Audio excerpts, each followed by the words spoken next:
Irmãos, assentados como vocês estão e como eu vou estar daqui a pouco, nós vamos, de coração aberto, de mente aberta, receber o alimento que Deus tem para nós nessa noite. Toda vez que o povo de Deus se reúne, é uma oportunidade de Deus ministrar, de Deus trazer à luz aquilo que os nossos olhos naturais não podem conceber. E sempre que nós lemos a Escritura, ouvimos a mensagem do Evangelho, sempre aprendemos algo novo. Ninguém está formado nessa escola, somos todos aprendizes e todo dia a gente aprende uma coisa nova. Quem esteve ontem aqui, tenho certeza, foi muito abençoado com a palavra que Deus mandou pela instrumentalidade do pastor Jonas, que é pastor em Limeira, São Paulo, e está naquela igreja há 15 anos, fazendo um trabalho maravilhoso, muitos ministérios, em meio a tantas lutas. E Deus honrou o trabalho de Jonas, e muita gente tem ouvido falar do Evangelho através dele.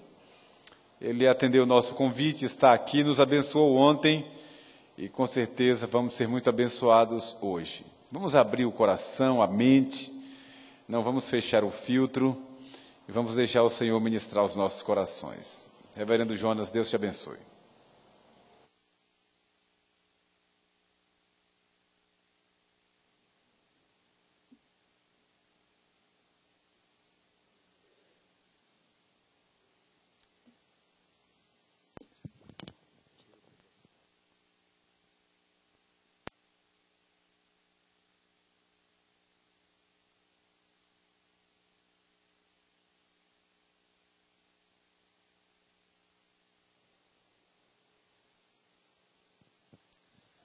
Agradeço mais uma vez ao conselho desta igreja e aos pastores, na pessoa do reverendo Itamar, por este convite que me foi feito para estarmos juntos aqui na celebração de 138 anos de história da Igreja Presbiteriana da Bahia. Gostaria de dar início a esta palavra citando uma frase que eu espero que algumas pessoas decorem. A vida de uma igreja é o seu patrimônio. E o verdadeiro patrimônio da igreja são os seus membros, lavados e resgatados no sangue do Cordeiro. Aqueles que foram militantes e hoje são triunfantes. E aqueles que ainda militam, aguardando a volta bendita de Jesus. Que Deus realmente trate ricamente com as nossas vidas. Que possamos compreender que a nossa vida é de Deus, para Deus e para a glória de Deus. Enquanto tivermos vida, tenhamos vida e empolgação para viver a vida cristã diante do Senhor. Lendo o livro do profeta Isaías, capítulo 61.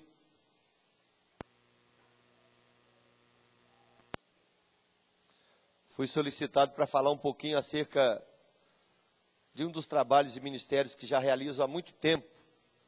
Então vou pregar estilo sermão palestra. Prefiro pregar, mas passarei algumas ideias aqui daquilo que tem sido um dos ministérios que integram a nossa vida.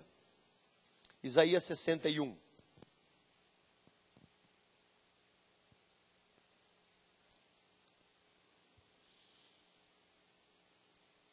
O Espírito do Senhor Deus está sobre mim, porque o Senhor me ungiu para pregar boas novas aos quebrantados. Enviou-me a curar os quebrantados de coração,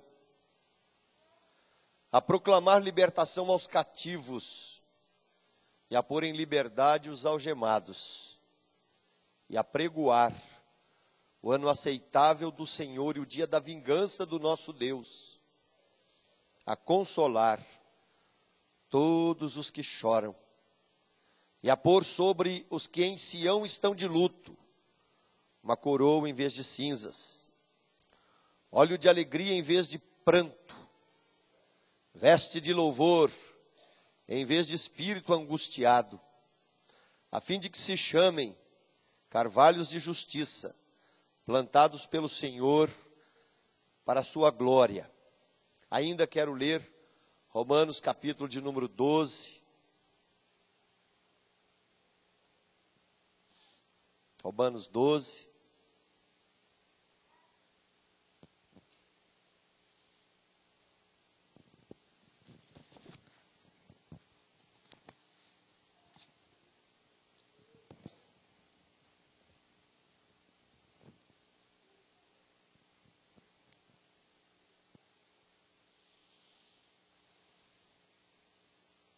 Um texto que fala sobre a nova vida, o devido uso dos dons espirituais, a partir do verso 4. Porque assim como num só corpo, temos muitos membros, mas nem todos os membros têm a mesma função. Assim também nós, conquanto muitos, somos um só corpo em Cristo, e membros uns dos outros, tendo, porém, diferentes dons, segundo a graça que nos foi dada, se profecia seja segundo a proporção da fé, se ministério, dediquemo-nos ao ministério, ou que ensina, esmere-se no fazê-lo, o que exorta, faça-o com dedicação, o que contribui com liberalidade, o que preside com diligência, quem exerce misericórdia com alegria. Enfatizo, quem exerce misericórdia com alegria. Ainda, versículo 15, diz o seguinte: alegrai-vos com os que se alegram e chorai com os que choram. Vamos orar mais uma vez.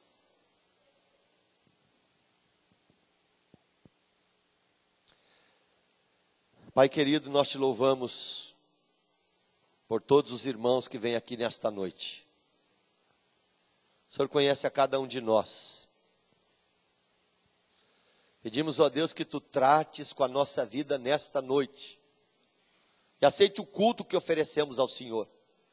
Te louvamos, ó Pai, pelos alimentos que já tivemos, pela bênção de podermos cantar, pela certeza de que as orações são ouvidas diante do Senhor. E te louvamos por esse tempo de ministração. E pedimos que Tu continues falando ao coração da Tua igreja nesta noite. Nós oramos em nome de Jesus. Amém. Ontem, meus irmãos, nós falamos sobre o tema, uma festa para Jesus. Eu queria que vocês decorassem esse texto e lessem novamente.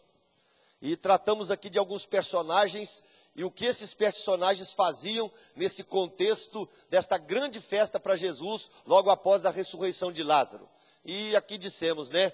Marta servia, Lázaro comia, Maria ungia, Judas traía. E num contexto belíssimo, louvado seja Deus pelas Martas que nós temos na igreja do Senhor Jesus, mãos que servem, mãos dedicadas, pessoas dispostas a estender tapetes vermelhos para a vida e para a história de pessoas que se dedicam diante de Deus. Louvado seja Deus porque temos muitos Lázaros, Lázaros que se assentam nos bancos, Lázaros que são provisões de Deus a se alimentarem, mas muitas vezes trabalham um pouco menos dentro do contexto, mas nós precisamos deles, nem que se fosse plateia apenas, para ouvir a palavra. E esperamos que um dia se tornem Martas e Marias a trabalhar no reino e no contexto de Deus. E Marias, louvado seja Deus pelas Marias que nós temos. Maria ungia com a vida, com postura, ungia com testemunho, ungia com o sacrifício, ungia colocando ali um ônus caríssimo, enfia aos pés do Senhor, dizendo: o Senhor é digno de honra, de louvor, de adoração, de reconhecimento. Enfim, a beleza interior de alma e de vida de Maria ultrapassava qualquer custo material proveniente dos seus trabalhos. Jesus é digno. Louvado seja Deus pela história desta igreja, pelos seus 138 anos de vida e de história, pelas Martas que aqui passaram, pelos Lázaros que são contidos na igreja, pelas Marias dedicadas e abençoadas que enriquecem a graça e a família de Deus. E também falamos sobre Judas, e Judas nós queremos esquecer, e eu espero que nós tenhamos muito poucos dentro da igreja do Senhor Jesus. Vamos ao texto.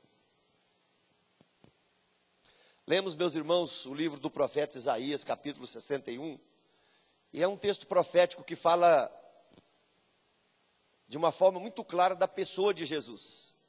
Lucas capítulo 4, versos 18 e 19, esse texto se cumpre: o Espírito do Senhor Deus está sobre mim, E Jesus começa a viver o seu ministério, tratar a vida, valorizar pessoas, se interessar pelo ser humano, pregar o evangelho do Senhor, apregoar o ano aceitável diante de Deus, consolar as pessoas que estavam ali entristecidas e abatidas, arrancando, enfim, o luto da vida e da alma de muitas pessoas e proclamando vida, vida abundante, vida na presença dele. Isso de uma forma belíssima no cumprimento no Novo Testamento. Mas existe um outro texto que eu quero citar com os irmãos aqui para depois entrar na nossa palavra de hoje. Jesus não perdia nenhuma das oportunidades, gente. Quando você verifica Jesus tentando se afastar um pouco para descansar, e quando ele chega ali à margem daquela praia, vendo Jesus as multidões, ele simplesmente compadeceu-se delas, porque estavam aflitas e exaustas, como ovelhas que não têm pastor. E naquele contexto, naquele momento, simplesmente ele instrui, ensina, cura, liberta, trata com a vida. E depois vai dizer para os discípulos: dai-lhes vós mesmos de comer. O trabalho continua, a cobrança continua sobre a igreja. A questão e a postura da igreja continua a mesma. Enfim, evangelizar a toda criatura, levar o evangelho a todas as pessoas, proclamar com a vida, proclamar com a boca, vivenciar claramente a grandeza e a beleza de Jesus pela nossa vida, sendo de fato, onde nós estivermos, o bom perfume de Cristo. Gente, se tem uma coisa que precisa valer a pena, é cada dia de vida que você está vivendo. Alguns anos atrás, participando de aniversário de criança, e se tem aniversário que tem bagunça, é aniversário de criança. E quando, antigamente, geralmente as pessoas são mais chiques hoje, alugam clubes, serviços específicos, desalojam-se das suas casas e apartamentos e vão sujar outros lugares. Ali os enfeites são levantados, os docinhos, os bolinhos, enfim, as pipocas, aquilo que depois vai ser, enfim, furado, as bexigas, mas fora do contexto de vida onde nós vivemos. Mas nessa casa foi feito tudo dentro da casa. Imagine cerca de 50 crianças brincando dentro de uma casa, correndo um pouquinho no quintal, voltando para dentro de casa, estourando bexiga, comendo diversos tipos de doces, comendo bolo, comendo pipoca. E você conhece alguma criança que conseguiu comer um pacote de pipoca sem deixar cair uma no chão? Por favor, me cite, eu quero conhecê-la. Quando essa festa terminou, gente, eu estava ali. Cheguei depois, e aquele casal assentado na poltrona, jogados ali.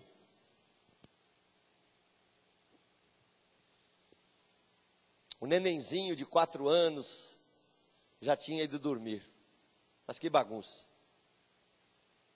E eu fiz uma pergunta para aquele casal. E a pergunta foi a seguinte: valeu a pena? Valeu a pena? Valeu a pena? E que resposta bonita que eu ouvi da mãe. E meus irmãos, de forma vibrante, a mãe chegando, se acertando na poltrona para dizer assim: pastor, valeram todas as penas. Faríamos de novo amanhã se fosse preciso, porque o nosso filho merece. Gente, vale a pena estar aqui nesta noite? Enfrentar esse trânsito de Salvador, onde o querido pastor saiu para mostrar Salvador para mim, e nós ficamos 2h30 tentando enxergar alguma coisa além de trânsito. Conhecemos algumas coisas. Nós estamos aqui nesta noite, meus irmãos, e aqui eu começo essa palestra.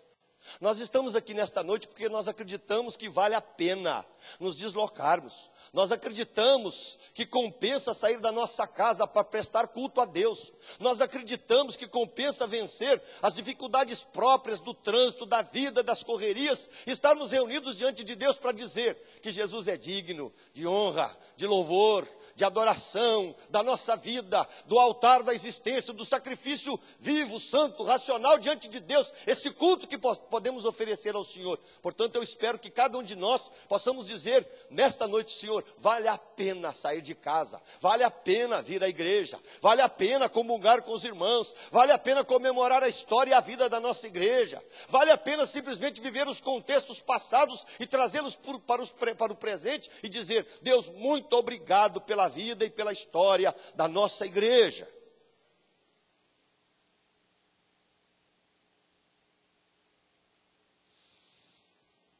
Lemos aqui textos, meus irmãos, que falam sobre ministério de pregação, evangelização, mas também de conforto. Eu fui procurado logo no início, viu, Daniel? Quando eu entrei aqui, um parente seu chegou para mim assim e falou: pastor, não prega de morte, porque senão eu vou chorar. Fala de amor. Eu achei bom o que ele falou. Em seguida eu fui procurado por um irmão da igreja e disse: pastor, nós temos trabalhado com ministérios de encarcerados e Deus tem nos abençoado muito ali. E meus irmãos, eu fiquei feliz porque ele disse isso, porque para mim, um dos textos que eu mais gosto na Bíblia, porque é um dos textos que eu mais uso, é porque quando eu posso dizer: melhor é a boa fama do que um unguento precioso, e melhor o dia da morte do que o dia do nascimento. Melhor é a vida diante de Deus e a sua história contida e contada do que simplesmente o dia do nascimento. Como a gente vibra com os nascimentos, como a gente vibra quando chega uma criança dentro de casa, como a gente vibra com o nome que a gente escolhe, como a gente vibra com as coisas que nós levantamos diante de Deus. É um menino e uma menina, escolhemos de uma forma bendita o nome, estudamos, fazemos todas as contas benditas para que alguém goste do nome daquela criança. Mas o que é o nosso filho quando nasce? O que foi você quando nasceu? Nada. Simplesmente o quê? Uma alegria contida e trazida ao coração dos pais, mas uma interrogação enorme na vida, porque o dia do nascimento, gente, não passa de um dia de interrogações. O dia do seu nascimento não passa de um dia que traz alegrias e felicidades intensas ao coração dos pais e dos transeuntes e daqueles que se alegram com você. Mas o dia da morte é o dia da história escrita. O dia da morte é o dia da história contada. O dia da morte é o dia da história que eu tenho que escrever diante de Deus, para a glória de Deus. O dia da morte é o dia que simplesmente vamos dizer: olha, que benção esse irmão que viveu 108 anos como o seu Augusto Silva. Que benção esse irmão que viveu 90 ou 100 anos. Deus sabe o tanto que nós vamos viver. Mas, gente, nesta noite, mais uma vez, começando aqui essa meditação, eu quero que você se empolgue com a vida que Deus tem te dado. Que você se empolgue com os dias que você tem pela frente. Que você se empolgue com a tua juventude, jovem. Que você se empolgue, homem, com a tua maturidade. Que você se empolgue, ancião, com a tua velhice. E agradeça a Deus pela vida que Deus tem te dado. E aproveite esta vida para queimar esta vida, meus irmãos, como uma vela acesa e bendita, luz do mundo, como sal da terra, enfim, trabalhando para Jesus enquanto Ele não volta para buscar a gente como igreja e povo seu. Uma coisa que eu quero destacar aqui nesse tema, o desafio da evangelização urbana, dentro do contexto de ministério de capelania e velório. E aqui eu tenho que fazer estilo palestra.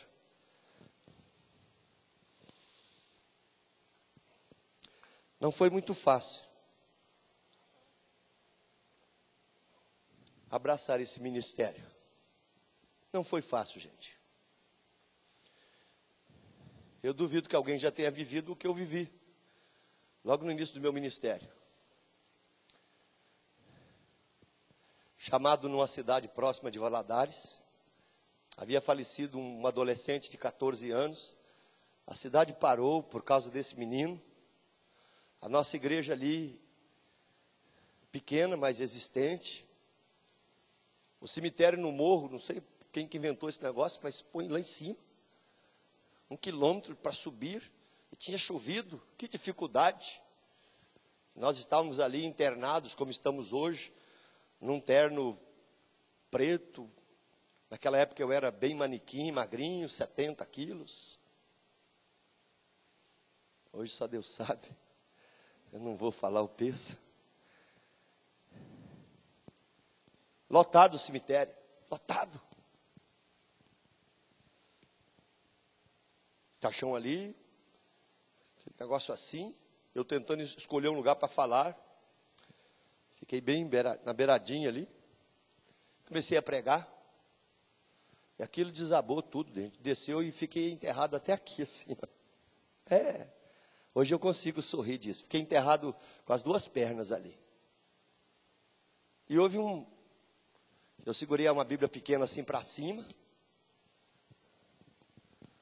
Peguei a Bíblia, depois passei para alguém e comecei a tentar sair daquele buraco que eu tinha descido. E quando eu puxei assim, só estou contando isso aqui porque é palestra.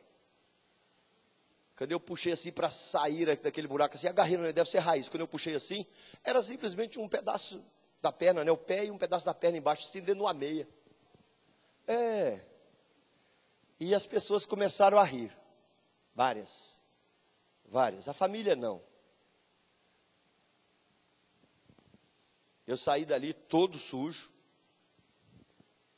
Mas uma coisa, meus irmãos, que eu fiz, eu segurei a cara, eu não sorri, eu não mudei. Eu continuei pregando como se nada tivesse acontecido. E quando eu descia depois dali, todo sujo, para depois se lavar numa torneira para ir embora para casa, eu via várias pessoas dizendo: olha, o pastor não parou de falar. Ele não riu. E ele continuou pregando. E meus irmãos, essas observações são pequenas, mas de gente que depois foi conhecer a igreja e a congregação que ele pastoria, que valorizava aquele momento, e mesmo caindo num buraco, continuava ainda sério e levando a sério o que estava fazendo.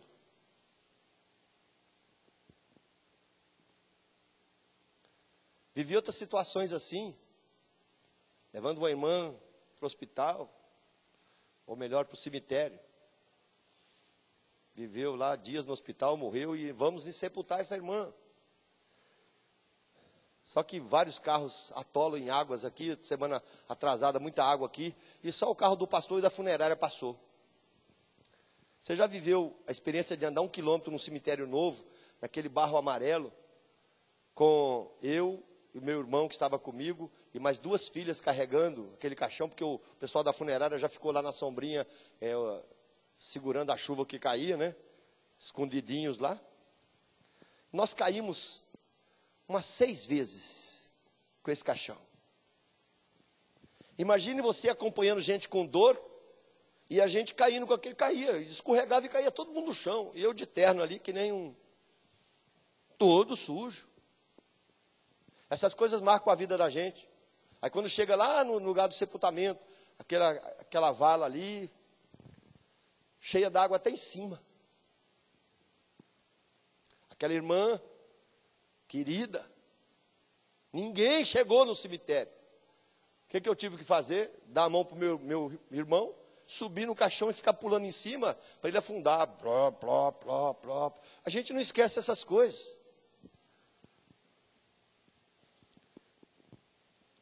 Mas quando eu fui estar depois com as 2 filhas, que ficaram assim: pastor, minha mãe vai ficar toda molhada. Eu tive que falar para ela: sua mãe não vai molhar coisa nenhuma, porque aquilo que é de Deus já foi para Deus, aí só desce um corpo e pode molhar à vontade. E tinha que encarar dessa forma, sem levar na brincadeira, sem qualquer tipo de chacota, tentando amparar e acompanhando as pessoas. Meus irmãos, tem muita gente que brinca com a vida e não leva com seriedade esses momentos. Verifique vocês que vão em velórios. Velórios é um lugar onde se jogam conversas fora, onde as pessoas conversam muitos assuntos, onde são desviadas todas as conversas, onde há muita chacota e muita conversa, onde há muito ludíbrio da vida, meus irmãos, e muitas vezes a verdadeira alegria da salvação não é transmitida.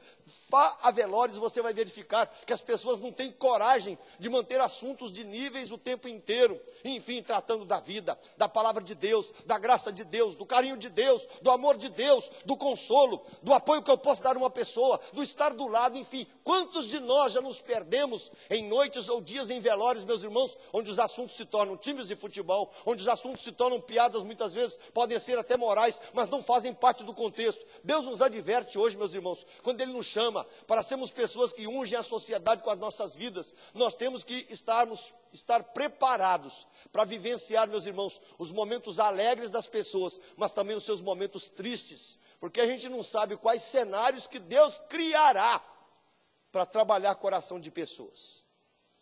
E esse é um primeiro ponto que eu quero destacar aqui nesta palestra. Qual foi o cenário que Deus usou para salvar você?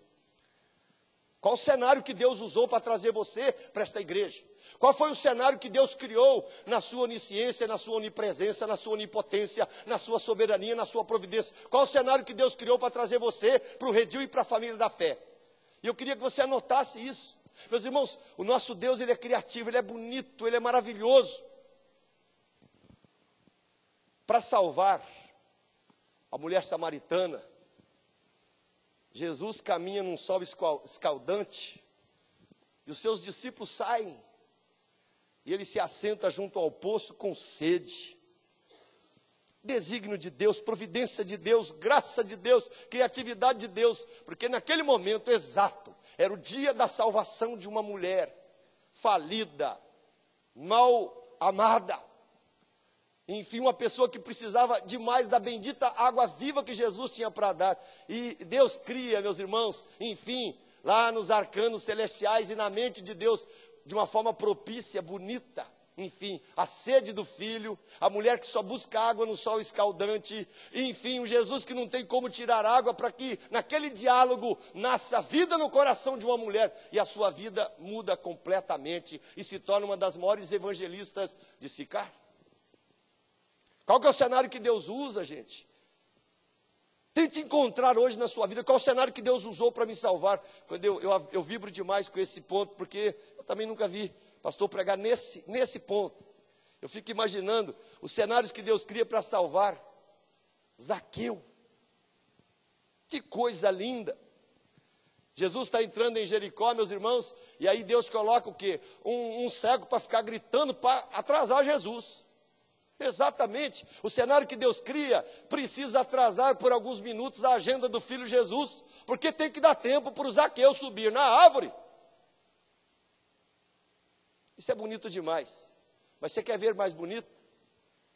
É Deus simplesmente lá dos céus olhando Jericó, centenas de anos antes, e dizendo, e colocando no coração de alguém, você que talvez nunca tenha feito isso, colocando no coração de alguém, planta uma árvore ali.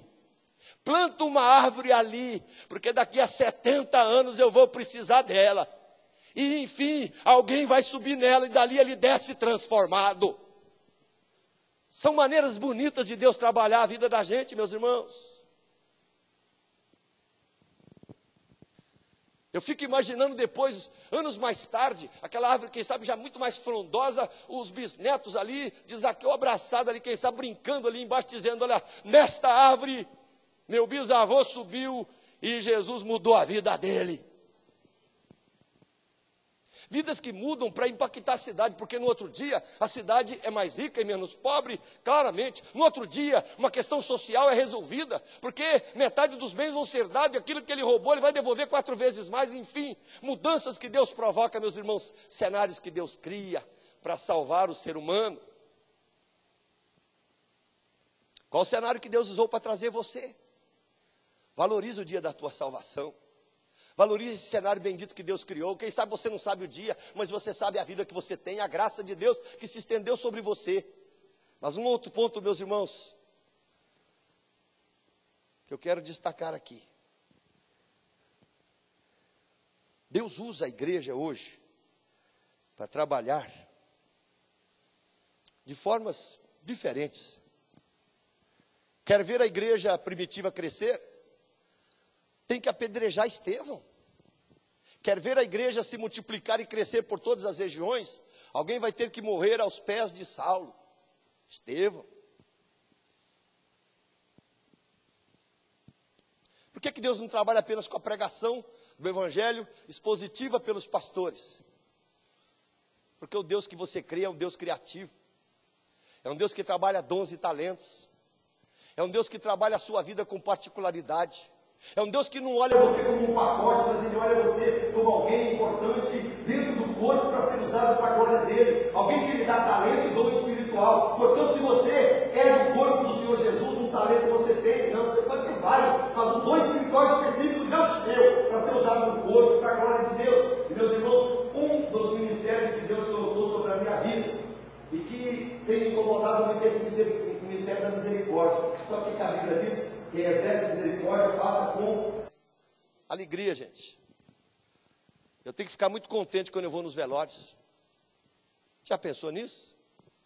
Eu tenho que vibrar diante de Deus quando eu encontro o conflito que as pessoas vivem quando estão internadas. Eu trabalho com um grupo de pessoas, gente, que realmente incomoda o coração de qualquer um, porque eu trabalho com pessoas quase que o tempo todo, decepcionadas muitas vezes com Deus. Pessoas que não entendem porque Deus curou o A e não curou o B. Pessoas que levantam questões diante do Senhor porque estão internadas. Pessoas que levantam questões sobre a bondade de Deus e você tem que conversar, dar respostas, gastar tempo, enfim, gerar empatia, estar do lado, enfim, pedir realmente a Deus que te dê graça e palavra para consolar nesses momentos que não são simples e fáceis. Quando você lida com a decepção no coração das pessoas, pessoas que perderam, pessoas que sofreram, pessoas que foram maculadas pela vida, pessoas que simplesmente esperavam uma resposta de Deus, como há pouco tempo uma família, eles esperavam que Deus fizesse uma obra de cura e Deus não quis curar. Meus irmãos, nesse momento, a gente tem que estar pedindo realmente a Deus que nos trate de uma forma muito clara, mas que Ele derrame de forma bendita o dom espiritual, a graça de estarmos ali naquele momento, com aquela misericórdia que só Ele pode dar, trazendo alegria para o coração, porque você reparte o seu tempo, a sua vida, reparte as suas lágrimas, vivencia o sofrimento das pessoas sem ter medo daquele momento.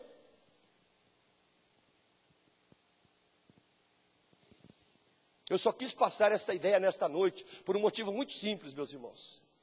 Não para que você abrace o ministério de capelania ou velório, porque esses são ministérios bem distintos, de preparo e muitas vezes desgastantes tremendamente, mas que nós nos descubramos no corpo de Cristo. Ontem eu já falei um pouco sobre isso e falei sobre não apenas a beleza de nos encantarmos com Jesus, mas o tempo que eu devo dar para o reino de Deus.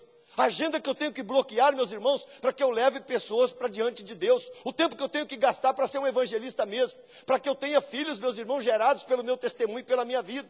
O interesse que eu tenho que ter, meus irmãos, para com meus vizinhos, para com meus amigos, com pessoas que não conhecem a graça de Deus. O interesse que eu tenho que ter para com pessoas que ainda, meus irmãos, não sabem o que significa a vida diante de Deus. E Deus nos cobra nesse exercício do dom espiritual, na vida que Deus planta no seu corpo. Você como membro de uma igreja, enfim, reformada, que professa a fé reformada, mas que crê claramente na soberania de Deus, na graça de Deus, que a salvação é de graça pela graça, mas enfim, é obra exclusiva de Deus sobre a nossa vida. Nós temos que, meus irmãos, rasgar cada vez mais o nosso coração e mostrarmos claramente que estamos dispostos e podemos ser usados completamente pelo Senhor. Deus usa formas diferentes, com dons e talentos, para trabalhar as pessoas que serão levadas diante dele.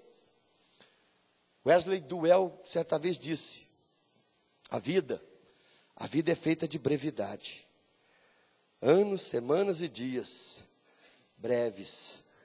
A vida é feita de pequenas coisas, oportunidades como sementes.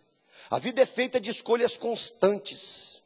Nada em sua vida é pequeno, tudo é oportunidade para que você diante de Deus semeie para a eternidade.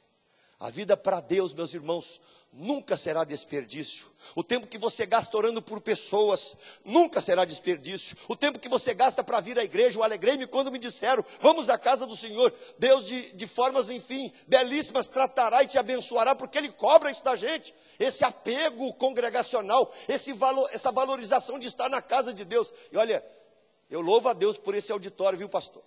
Plena terça-feira, nesse trânsito celestial que vocês têm aqui, que é um negócio que Deus acuda, Salvador. E temos aqui tanta gente, meus irmãos, é graça bendita de Deus, é graça de Deus sobre a nossa vida, é interesse pela igreja. Enfim, é uma locomoção, meus irmãos, que não é um simples caminhar.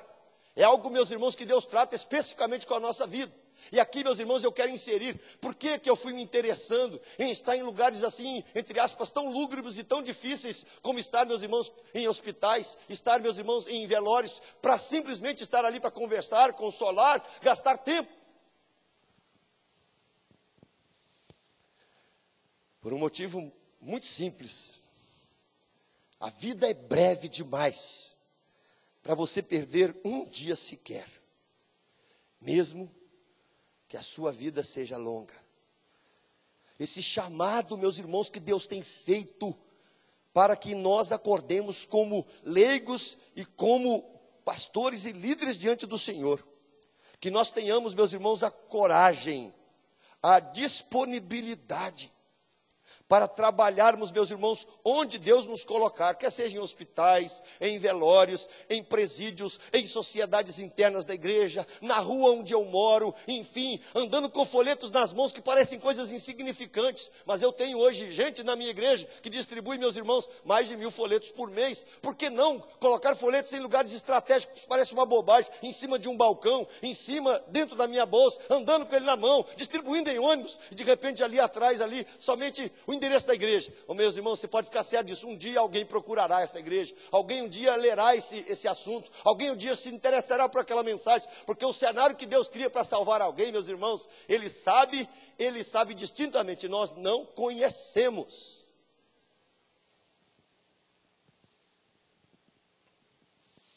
Quando você lida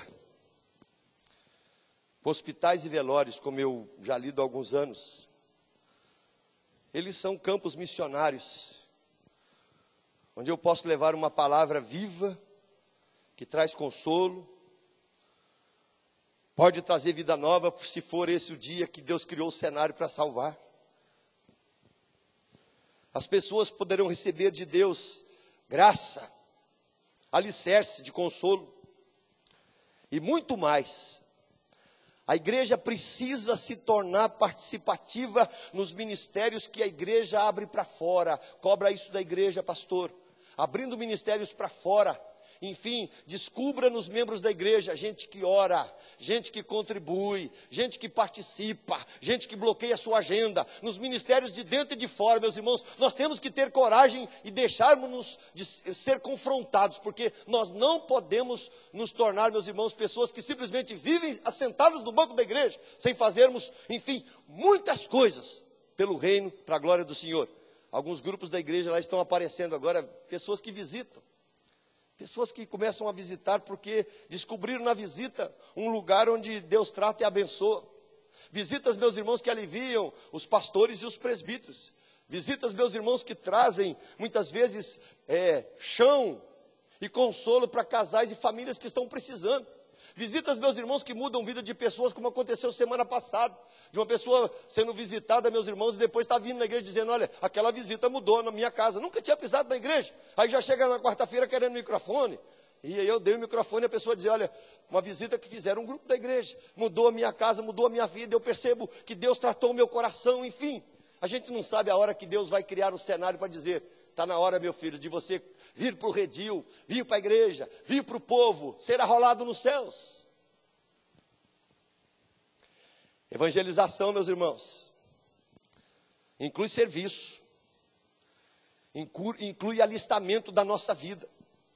Evangelização, meus irmãos, inclui a proclamação verbal da nossa vida e com palavras, mas inclui também o meu testemunho, inclui a minha vida como discurso prático onde eu estiver.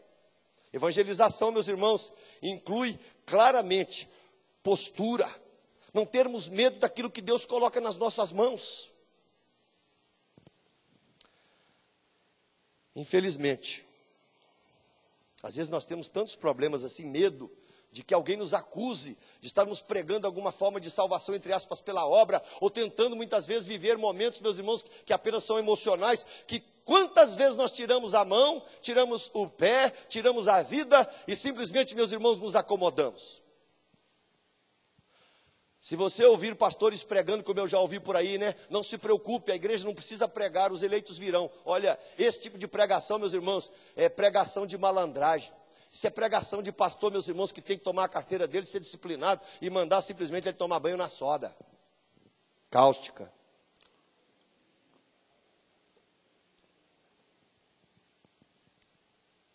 A Bíblia, meus irmãos, ela me ordena, ide por todo mundo e pregar o evangelho a toda criatura.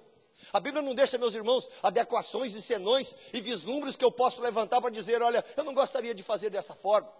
Meus irmãos, há muita preguiça hoje, não apenas intelectual, mas há preguiça prática, meus irmãos, a preguiça de vida. Muitas vezes nós vamos nos acomodando com medo e Deus nos adverte hoje, no aniversário da nossa igreja, meus irmãos, a Igreja Presbiteriana da Bahia, que nós continuemos agarrando, abraçando as causas e coisas de Deus. E se Deus colocar no seu coração que comece a trabalhar capelania, você vai ter que fazer o curso. Se você começar a querer conhecer esse ministério de Deus, eu queria conhecer um pouco esse negócio de velório. Quer fazer um teste? Ensinando um teste. Fiz 2, um deles não foi muito bom.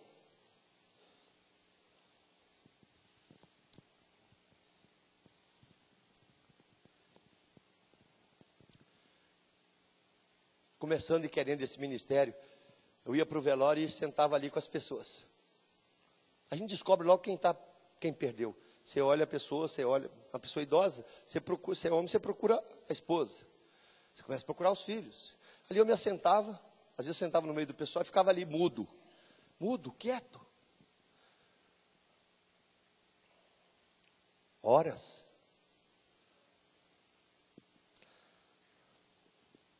Depois de horas, às vezes eu perguntava, ou tentava encontrar alguém que eu conhecesse para perguntar quem é a viúva, quem é o viúvo, quem são os filhos. Depois eu me assentava ali. Gasta tempo. Não é chegar e simplesmente querer falar. Hoje eu faço isso. Mas eu tive que gastar muito tempo.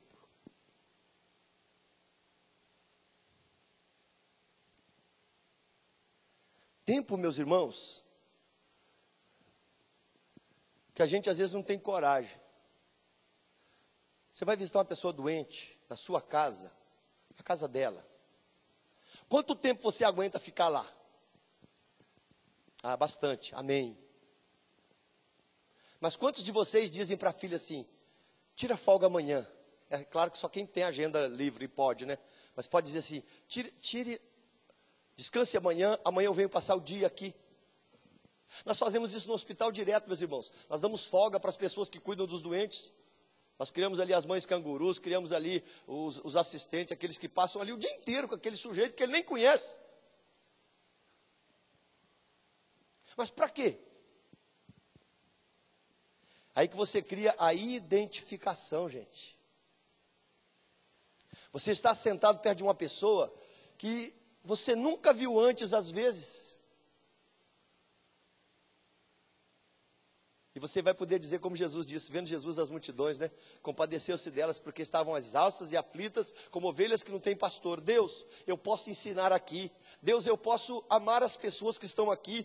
Deus, eu posso gastar a minha vida aqui agora em oração, pedindo que o Senhor abra uma porta para que eu seja testemunha de alguém que tem Jesus no coração e tem poder para consolar, porque o Espírito é quem consola.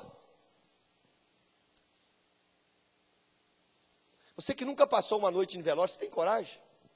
Ah, pastor, alguém disse assim, na Bahia, pastor, eles fecham para o defunto descansar cedo, 7 horas ele já está de folga e só vai abrir no dia seguinte. Hoje as grandes cidades fazem isso, não discordo, é segurança. Limeira, nós fomos assaltados há um pouco tempo atrás, os sujeitos roubaram 42 celulares, levaram bastante dinheiro, porque tinha uns pessoalzinho rico lá, há pouco tempo em Limeira. Infelizmente, o jornal não colocou nada porque foi abafado. Eles limparam todo mundo. Foi muito triste aquilo. A família não fez nada. Então hoje é um motivo de segurança. Talvez tenhamos que fechar os lugares. Cidade pequena ainda dá muito certo. Nós levamos muitas vezes corpos para a igreja lá e bastante. Dá uma canseira danada, viu, gente? O tesoureiro da igreja é o primeiro que reclama. O pessoal bebe muita água, toma muito café. A igreja tem que fazer lanche. A gente dá sopa, dá comida. O velório, quando corre durante o dia, a igreja gasta. O pessoal toma muita água, a gente gasta. Mas, gente, eu não sei aqui, mas ó, me perdoe os irmãos. Se eu pudesse,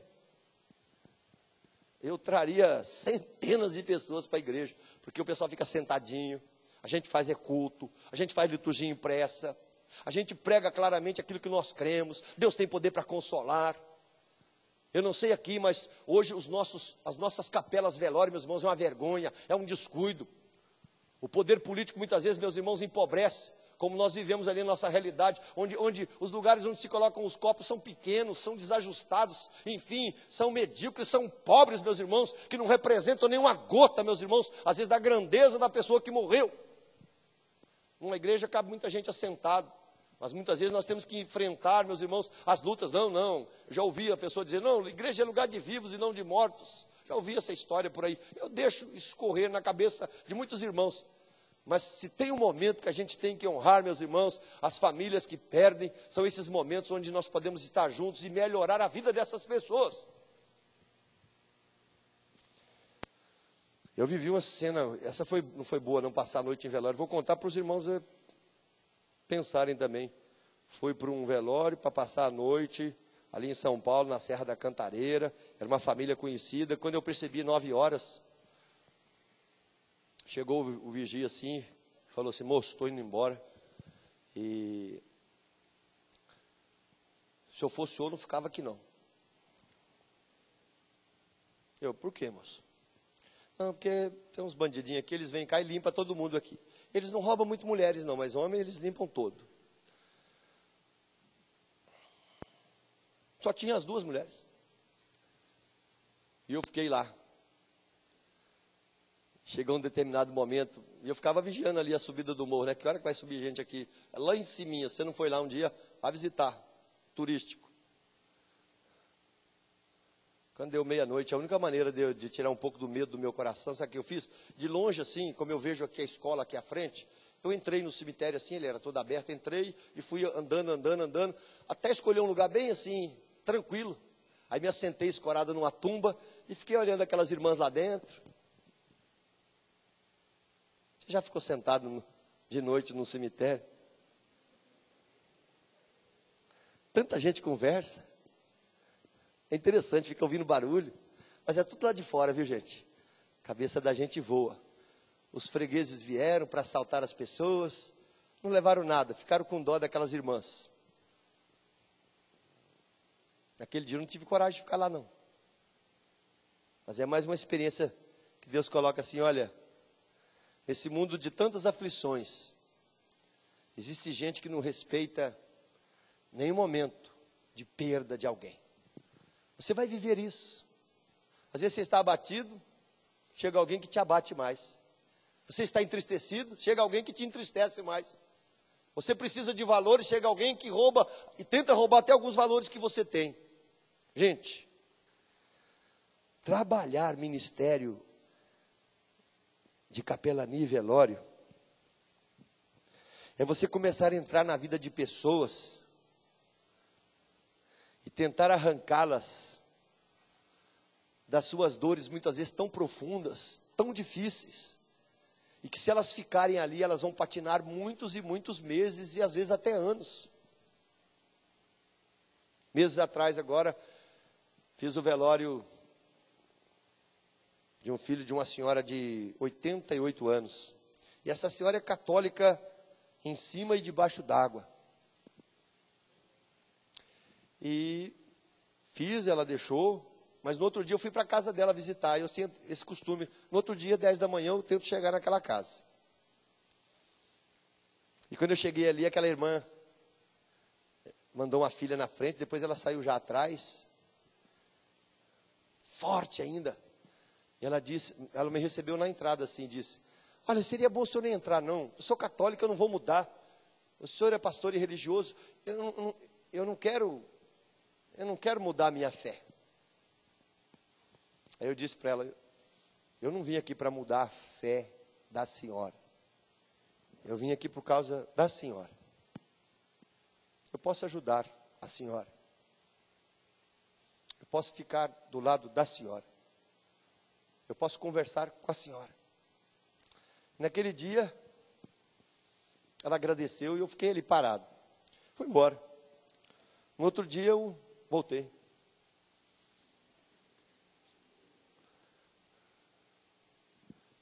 Ela me recebeu, abriu a porta já.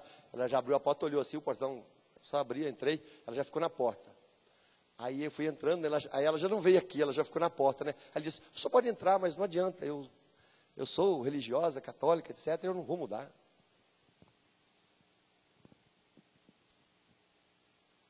Aquele dia eu saí dali,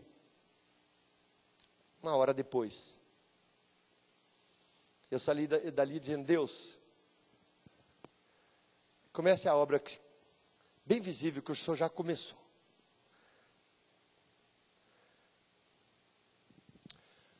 Uma semana depois eu voltei ali. Aí quando eu fui recebido, chegou uma senhora assim, um cabelo preso. E quando ela abriu assim, pode entrar. Ela está no quarto, já está vindo para a sala. Aí eu entrei, aí aquela senhora já foi saindo lá para a cozinha e começou. Glória, glória, aleluia. Cantando, cantando, cantando. Deus já tinha colocado uma serva lá dentro. São cenários que Deus cria. Naquela noite, aquela irmã teve que levantar para ir no banheiro, de 88 anos. Ela caiu. Quebrou aquilo que vocês, idosos, temam e evitem. Não quebrem nada. Demora a sarar. Ela caiu e teve que operar, colocar aqui uma prótese. Quem que vai visitar ela? Ela pede para aquela... Eu já tinha deixado meu telefone e tudo. Ela pediu para aquela irmã que ficava cantando lá. Telefona para aquele homem lá para ele vir me ver. Meus irmãos, dias depois, ela dizia: separa alguns textos das Escrituras para que eu leia. Dias depois, uma outra pessoa, linkada com a igreja, já orava com ela, e ela dizendo: eu reconheço que sou pecadora, preciso da graça de Jesus. A gente não sabe o cenário que Deus cria, gente. A gente tem que calçar a cara. Deixa Deus continuar usando a sua vida, dentro e fora dessa igreja.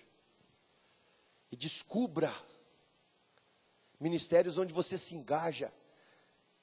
E você vai ser muito usado. Estou afirmando aqui diante de Deus, por um ministério que eu quero chamar aqui, né? Confortar. Confortar é compartilhar a vida. Confortar é simplesmente gastar tempo, empatia, repartir aquilo que você tem de melhor com alguém que precisa. Você reparte você.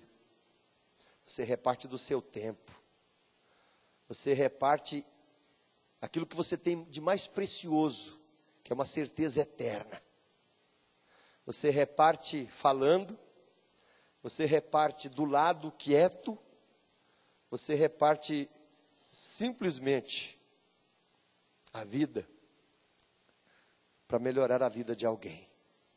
Consolar é dar de você, é dar a si mesmo.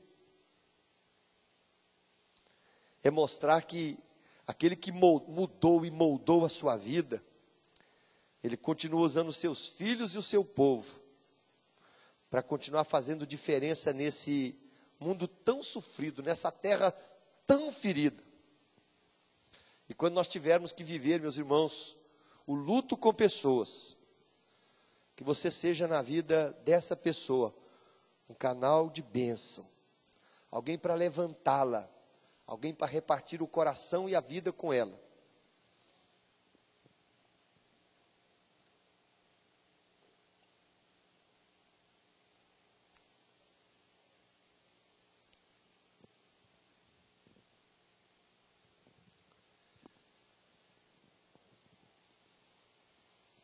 O Espírito do Senhor Deus está sobre mim.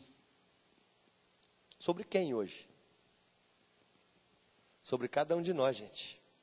Sobre a igreja. Não é sobre os pastores apenas, não. Esse Deus bendito, consolador, que age e atua e está em nós pelo Espírito, Ele quer usar a vida de cada um de vocês. Para quê? Para que você tenha filhos gerados no reino, com a sua vida. Uma coisa que eu tenho rogado a Deus, e eu quero orar, e vou continuar orando por essa igreja, pastor, que nós tenhamos cada vez mais na vida dessa igreja, nas congregações que ela vai abrir, dores de parto. Muitas crianças na fé, chorando, nascendo para a vida, pela pregação e pelo testemunho da igreja e dos irmãos, onde os irmãos estiverem, para a glória de Deus. Que a gente possa cada vez mais, enquanto Jesus não voltar, ver a história desta igreja como uma crescente, sendo conhecida na cidade e na região como uma igreja séria, uma igreja reformada, uma igreja que respeita a palavra de Deus como regra de fé e prática, uma igreja apaixonada pelas Escrituras, uma igreja que expõe as Escrituras pelas Escrituras. Eu quero parar aqui. Amanhã eu vou pregar. Hoje eu estou só palestrando aqui com os irmãos. E eu queria fazer um desafio para cada um de nós hoje. Deixa Deus usar mais você. Deixa Ele te usar um pouquinho mais. Pastor, eu já estou trabalhando na igreja. Amém. Deixa Deus te usar. Peça isso. Peça a Deus para estar incendiando o teu coração cada vez mais, gente. E amanhã eu vou falar um pouco sobre esse amor que a gente tem que ter para com Deus, mas esse amor que a gente tem que ter para com a nossa igreja, para a família da fé, para esse povo que nos abriga, com essa importância de formarmos um corpo ajustado e bendito diante de Deus. Termino com uma história que uma das que mais marcou o meu ministério. Já contei em algumas igrejas. Uma irmã, depois que se converteu, porque antes era uma espírita. Alguém que tentava encontrar, meus irmãos, nos evangelhos segundo Allan Kardec, o rumo da sua vida, mas não conseguiu. E nesse momento tão vibrante, onde filmagens são feitas e encandece e incendeia de novo o Brasil com as novelas globais, meus irmãos, que tanto ludibriam e enganam, eu queria contar essa história. Essa pessoa entrou no gabinete, estava vindo para Limeira para fazer tratamento de quimioterapia. Estava com câncer, uma situação delicada, vivendo problemas internos. E ela descobriu a igreja pela placa e entrou para conversar com algum pastor, chegou em mim e nós começamos a gastar tempo com essa irmã. Depois, irmãs, antes não. E uma das coisas que ela disse, olha, eu vim conversar com o senhor porque eu vi essa placa e minha vida está muito difícil. Estou doente. Meu marido está me largando. Eu tenho uma filha de 12 anos. Não sei o que eu faço. Meu marido já está devagarinho me largando. Eu vim para tratar aqui, longe de casa. A região ali é muito boa nessa área. Um dia, dois, ela começou o tratamento, voltava no gabinete, começou a vir nas quartas-feiras. E eu fui expondo um evangelho para ela, pregando, lendo as escrituras, dando alguns livros para ler, alguns livros fáceis. Se você vai no meu gabinete lá a primeira vez, sabe qual é os livros que eu dou para você ler? Eu dou breve catecismo, catecismo maior, depois você leva a confissão de fé para casa. Eu já dou assim, olha, é verdade, gente. Eu compro centenas por ano. Eu dei uns livrinhos para elas, entre aspas, livrinhos, né? Dias depois ela voltava, depois de assistir vários cultos, e para dizer assim, pastor, hoje eu entendo o que significa ter Jesus. Hoje eu entendo o que significa nascer de novo. Hoje eu entendo o que significa, enfim, ser convertida. Hoje eu entendo. E foi assim, falando, a minha vida mudou, demonstrando alegria. E eu olhava para aquela dona assim, magérrima, morrendo diante dos meus olhos, o tratamento dando certo parcialmente. Ela vinha no gabinete assim, ficava trocando de peruca, sempre ela vinha com cabelo diferente, já estava carequinha. Às vezes a peruca torta, ficava, Deus, conserta ou não conserta? Eu estou contando esse fato, meus irmãos, como Deus trabalha. Deus levou essa mulher para ali, para que levasse ela para o reino. Dias mais tarde, essa irmã estava hospitalizada, agora em estado terminal, Deus não curou. Se você já viveu luta com Deus, eu já vivi muita gente. Porque a gente entra em luta com Deus. Quando a gente começa a orar, mas a gente fica torcendo. E eu preciso falar aqui, porque eu ficava assim, Deus, cura essa irmã, cura essa mulher, Deus. E eu ficava orando assim, Deus, pega esse marido dela, joga na parede, atropela esse sujeito, arrebenta essa vida. Se o Senhor quiser mudar, que o Senhor mude, Deus. Mas eu não conseguia nem orar com bondade para ele. Que luta!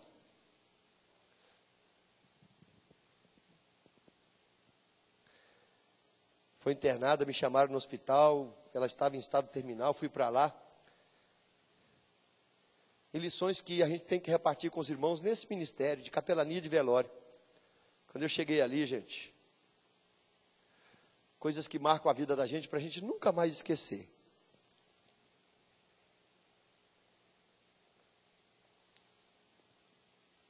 No quarto, deitada numa cama de hospital assim, semi-inclinada, um soro ainda no braço. Mas tinham quatro pessoas na frente dela. 4 amigas que a descobriram. 4 irmãs de fé.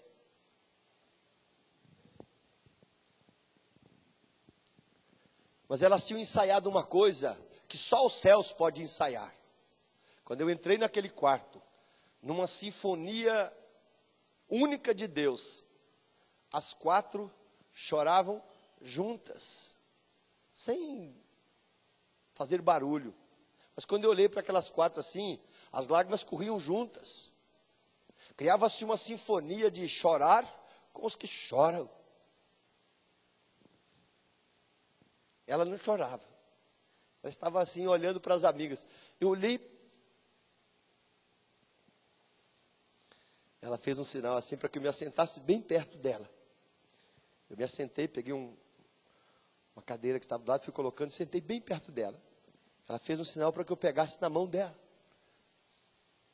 E, gente, quantas vezes a gente vai em algum lugar, a gente vai em festas, a gente vai em discursos políticos, a gente fica pedindo, poxa vida, me dá alguma coisa para falar. A gente sempre está pedindo alguma coisa para falar, né? E que coisa boa que Deus dá. Mas naquele momento eu dizia, Deus, o que eu digo para essa irmã? Deus, meu coração perguntava, o senhor não quis curá-la, Deus? Deus, que momento difícil para mim, Senhor. Meus irmãos, naquele momento eu lutava com Deus como pastor que ama a Deus. Eu dizia, Senhor, o que eu digo para essa irmã?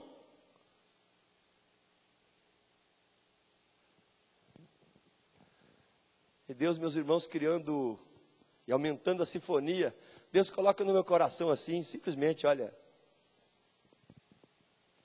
chora com ela. Chora com ela. Eu lembro que continuava segurando as mãos e fui olhando para ela assim. Enquanto eu olhava para ela assim, o sorriso, meus irmãos, brotava de uma forma bonita na face. As minhas lágrimas, enfim, sem encenação, mas com esse Deus bendito que se alegra com os que se alegram e chora com os que choram. Criava ali uma consonância e uma sintonia de que é hora de chorar. E meus irmãos, as lágrimas dela eram muito bonitas, porque as lágrimas escorriam numa face tão brilhante. As lágrimas escorriam numa face que simplesmente vai me puxar assim, e vai encostar o rosto no meu e vai dizer, pastor, eu estou bem. Muito obrigado pelo amor que vocês dedicaram a mim. Porque nesse amor eu conheci Jesus. Gente, alarga o seu coração, gente. Naquele momento a gente pedia a Deus. E a mensagem que vem. Nós temos vários conjuntos que cantam nos hospitais. Naquele dia tinha um conjunto que só canta para criança. Ele só entra brincando e cantando bonito. Naquele dia, aquele conjunto, que eu não sabia nem que se tinha conjunto ali, era tarde da noite. E o conjunto canta, e o conjunto que cantava só indo para a criança para divertir, eles entram cantando num sexteto. Sê forte, corajoso, e não temas a angústia, o Senhor irá adiante, sua luz te guiará. Ser forte, corajoso. E aí foi, ser forte, ser forte, ser forte em Deus. 20 minutos depois, Deus levava essa irmã para a glória dos céus. No dia do velório dela, eu lembrei de uma frase de Moody que é belíssima, quando ele está perto de morrer. Ele vai dizer: afasta-se a terra, aproxima-se os céus, estou chegando, Deus. Gente, a vida que Deus te dá é muito bonita, gente. Vibre com a vida cristã. Mas você que está de cabeça baixa hoje, você que vive entristecido, você que permite que as pressões do mundo te aniquilem, te roubem muitas vezes a alegria. Gente, aquilo que nós recebemos do Calvário, desse Jesus bendito que foi capaz de orar antes de ir para o Calvário, quando ele vai dizer: Pai, é chegada a hora, glorifica teu filho para que o filho te glorifique a ti, assim como ele conferiste autoridade sobre toda a carne, a fim de que ele conceda a vida eterna a todos os que lhe deste. E a vida eterna é esta: que conheçam a ti, o único Deus verdadeiro, e a Jesus a quem enviaste. Gente, nós conhecemos a Jesus, e ele não cobra menos da gente do que um amor sincero, apaixonado por quem se alegra, mas também por quem chora. Reparta a sua vida. Nós não sabemos quantas surpresas teremos nos céus, daquelas pessoas que simplesmente tiveram fome e nós demos de comer, tiveram sede e nós demos de beber, repartimos a nossa vida e as nossas vestes, e a Bíblia diz, meus irmãos, que muitas surpresas benditas nós poderemos ter, porque simplesmente resolvemos viver a vida cristã com singeleza, mas com paixão na alma, amando a Deus, amando a Jesus, vivendo uma vida no Espírito, apaixonados pela vida. Não viva um dia sequer da tua vida sem poder dizer: Deus, a vida que o Senhor me dá é muito linda, e eu quero ser apaixonado por cada dia que o Senhor me der, para que um dia alguém possa dizer, e se for eu vou poder dizer, né? Melhor é o dia da morte do que o dia do nascimento. Porque no dia do nascimento é apenas um dia de interrogação. No dia da morte é um dia da história escrita, onde a gente simplesmente pode levantar pleitos de gratidão para quem foi com o Senhor, para quem morreu na fé, para quem foi testemunha de vida, para quem vibrou com a igreja, onde ele esteve presente como sólida vida diante de Deus. Enfim, aplausos para uma vida que nos zombou da vida, mas amou em Deus a sua vida bendita e escreveu uma história aos pés da cruz do Calvário. Deus continue sustentando essa igreja, abençoando seus pastores, presbíteros, a cada um de vocês. Hoje foi palestra, amanhã nós pregamos. Que Deus abençoe grandemente a cada um de nós aqui nesta noite, nos 138 anos de aniversário da Igreja Presbiteriana da Bahia. Vou orar com vocês. Vamos ficar em pé. Nós vamos cantar ainda, pastor? Não? Depois. Podem, quem puder ficar em pé, eu gostaria de orar.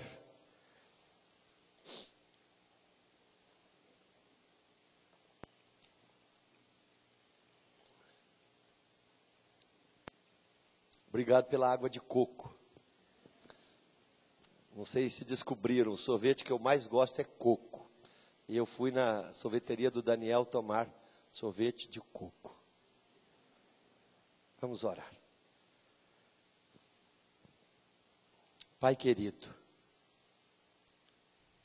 nós te louvamos pela vida que o Senhor nos dá. Pai, nós queremos dizer como igreja que nesta noite, que nós amamos o Senhor. Ó Deus, alarga o nosso coração, Senhor, para amarmos cada vez mais o Senhor e as coisas do Senhor, e amarmos ao próximo como a nós mesmos. Ó Deus, arranca o egoísmo, a preguiça. Trate com a vida de cada pessoa que vem aqui hoje, Senhor. Faze cada um dos teus filhos que participam da vida desta igreja, evangelistas, pregadores, vidas prostradas e dedicadas aos pés da cruz do Calvário. Ó Pai querido, continue sustentando cada família desta igreja. Fortalece, ó Deus, as famílias desta igreja. Aumenta a nossa fé diante do Senhor.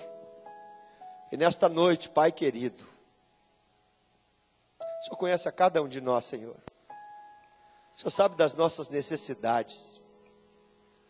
O Senhor conhece aquelas áreas onde nós estamos aquém. Nós pedimos nesta noite, ó Deus, graça para viver,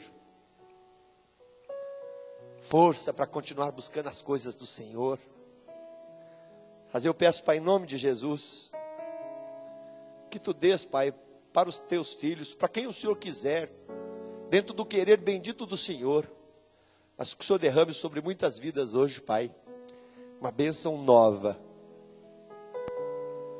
uma bênção carinhosa, da mão bendita do Senhor, para a vida dos Teus filhos aqui nesta noite. Pai querido, dá-nos perseverança em fé, que continuemos olhando o autor e consumador da nossa fé e correndo com perseverança a carreira que nos está proposta. Te louvamos por esta noite, pela bênção da vida, pela vida do Filho, pela vida eterna. Em nome de Jesus, amém.